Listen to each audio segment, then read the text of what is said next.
À chaque entreprise son modèle, son organisation, ses pratiques. Ainsi, faire du copier-coller n'est pas toujours la meilleure approche pour mettre en place un pilotage par les processus efficace. Mais même si chaque entreprise semble unique, il existe quelques ingrédients clés permettant de renforcer la réussite.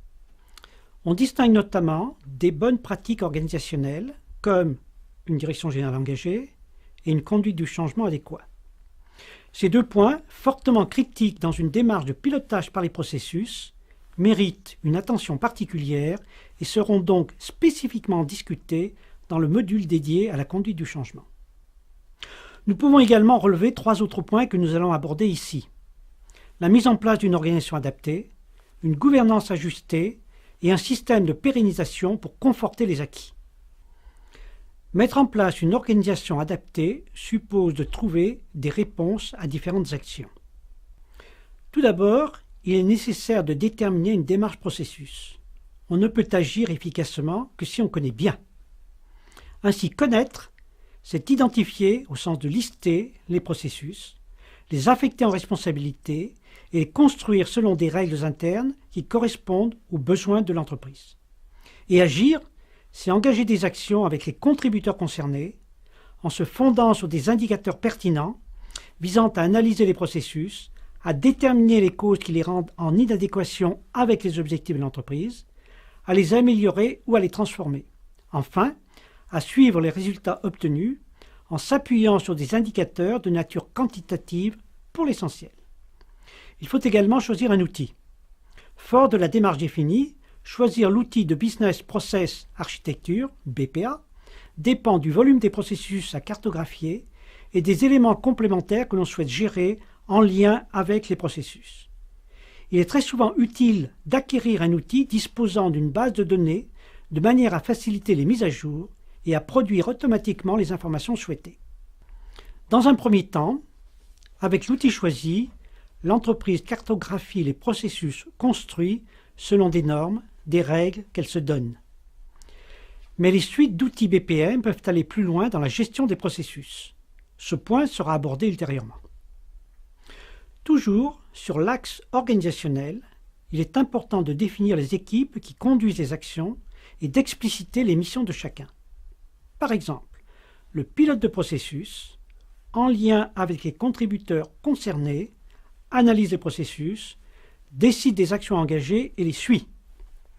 Il faut définir qui aura en charge la gestion du référentiel des processus. Plusieurs choix sont possibles, mais compte tenu de la nécessité de disposer d'un référentiel qui reflète la réalité et d'en assurer la cohérence, il est recommandé d'opter pour une gestion centralisée. Dans ce cadre, il convient de déterminer quelle entité de l'organisation en sera le gestionnaire, comment elle obtiendra les informations et comment elle interviendra pour stimuler les différentes personnes chargées de l'alimenter afin d'apporter les modifications qui s'imposent et de disposer d'un référentiel représentant le fonctionnement réel de l'entreprise. Enfin, lorsqu'on parle d'organisation, on doit aussi s'intéresser au système d'information qui doit s'aligner sur les processus. Même si c'est une excellente chose, il ne faut pas être trop ambitieux. Cette action, certes, doit être décidée, mais elle nécessitera forcément du temps pour être réalisée. On ne transforme pas son système d'information en quelques mois. Au-delà de l'organisation, il est nécessaire de définir un système de gouvernance adapté. Ici, 3 points sont importants.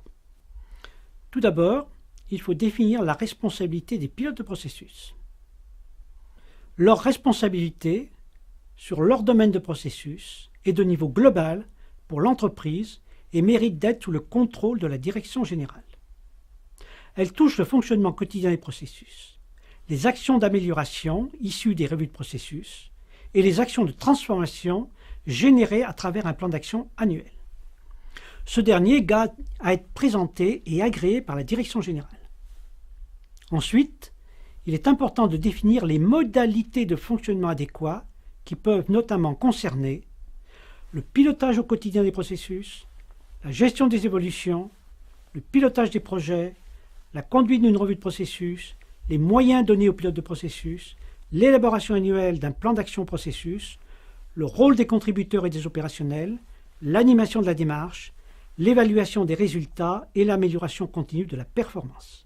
De plus, la fonction transversale du pilote de processus nécessite que soit redéfinie la manière dont se joue la partie entre les responsables métiers et les pilotes de processus et comment et par qui, en cas de conflit, ils seront arbitrés.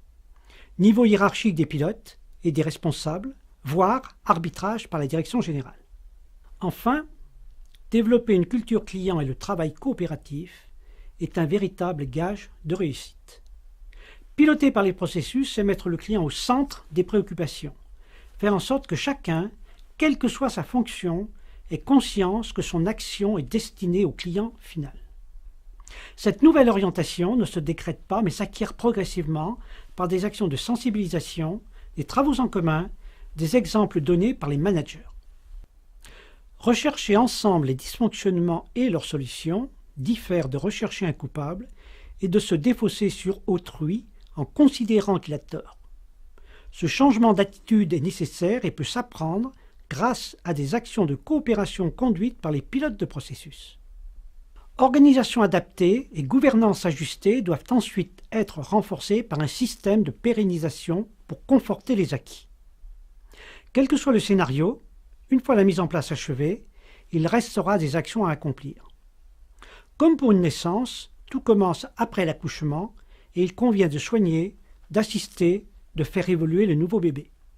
Parmi les actions essentielles, citons mettre en place un système d'animation des pilotes de processus de manière à ce qu'ils disposent d'une tribune, ils feront part de leurs réussites et de leurs difficultés et se les communiqueront. Assurer des actions de formation et de communication consécutives à la mise en place. Faire évoluer toute l'instrumentation des processus. Assurer l'appui et l'assistance des pilotes de processus. Maintenir à jour le référentiel des processus. Assurer des communications sur les résultats obtenus. En synthèse, rappelons les points importants. L'implication de tout le management est primordiale. Le choix des pilotes de processus est clé. Le déploiement d'une démarche de pilotage par les processus prend du temps. La mise en place ne nécessite pas de gros investissements et les retours sur investissement sont réels et concrets. Le développement d'une culture coopérative est indispensable. Un langage commun facilite l'appropriation. Une démarche est un préalable au choix des outils. La culture de la mesure pour évaluer les progrès. Le référentiel des processus doit être un référentiel d'entreprise. Mais il faut garder en tête que chaque entreprise est unique et que chacune doit trouver son propre modèle.